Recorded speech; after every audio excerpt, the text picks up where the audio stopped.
This is a little collector car case for 1/64 scale matchbox size cars. I found this little case at a garage sale for $1. It still had the separators for the cars, and wasn't beat up or anything. And this sold for $25. Tension pole lamps are always a good seller. Something I've never been able to find until just a few months ago is the tension pole album rack. These are very rare indeed.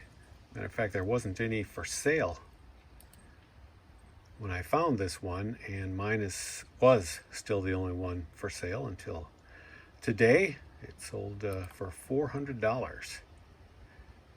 It was painted. You can tell the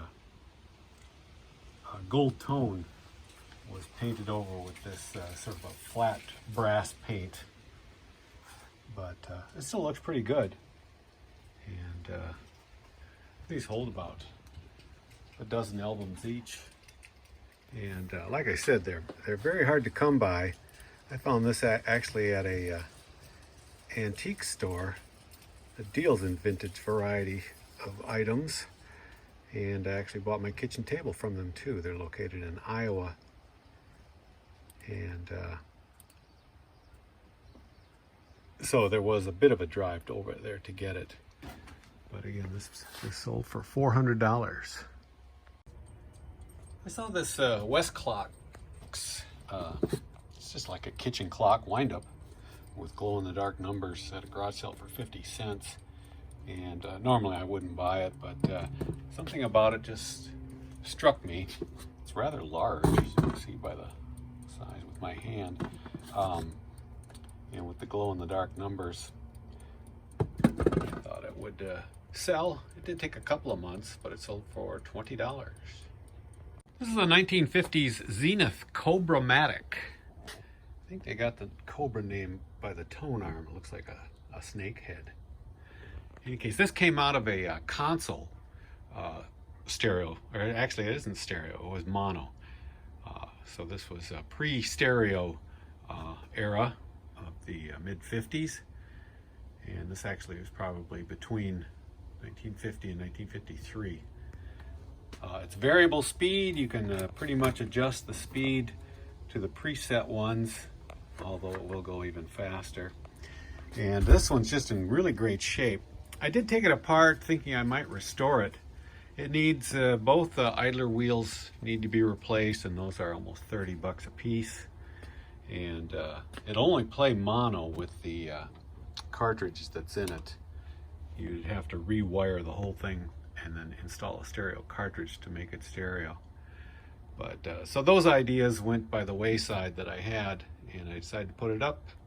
I think I put it up yesterday or the day before, so it didn't take very long to sell. And even in non-working condition, I was able to get, let's see, $90 for this. Another one of these General Electric Wildcat record players. Sold. This one I picked up a while ago, and I actually just let it sit in the garage for a while. Finally got around to tearing it apart and servicing it. And it's really a nice one.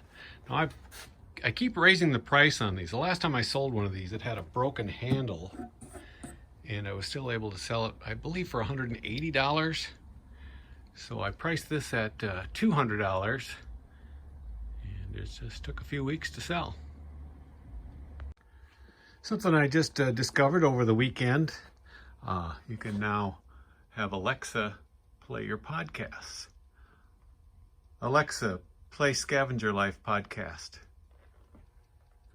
Here's Scavenger Life podcast from Amazon Music. Playing the latest episode, Scavenger Life episode 483, Finding Fun.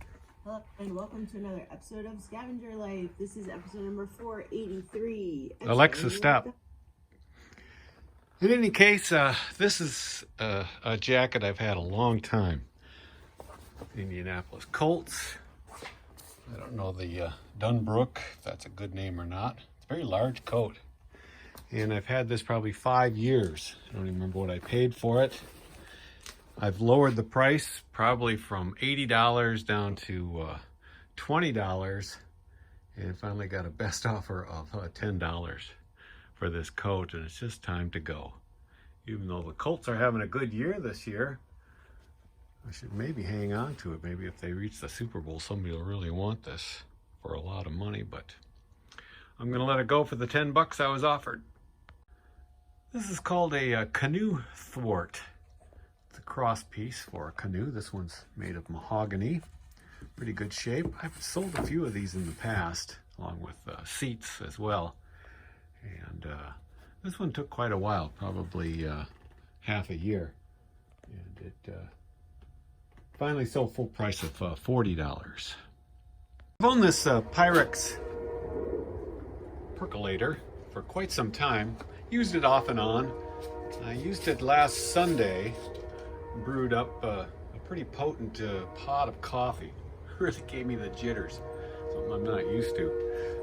In any case, I've got a number of old vintage coffee pots of different styles, different methods, and I decided to let this one go. I think I sold it too cheap. I should have maybe sold it bit by bit, as I have made some good money on parts of these. But I let it go for $40. It only took a couple days to sell.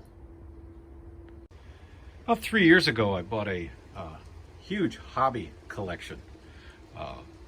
Cars, remote control cars, lots of X mods, trains, radios.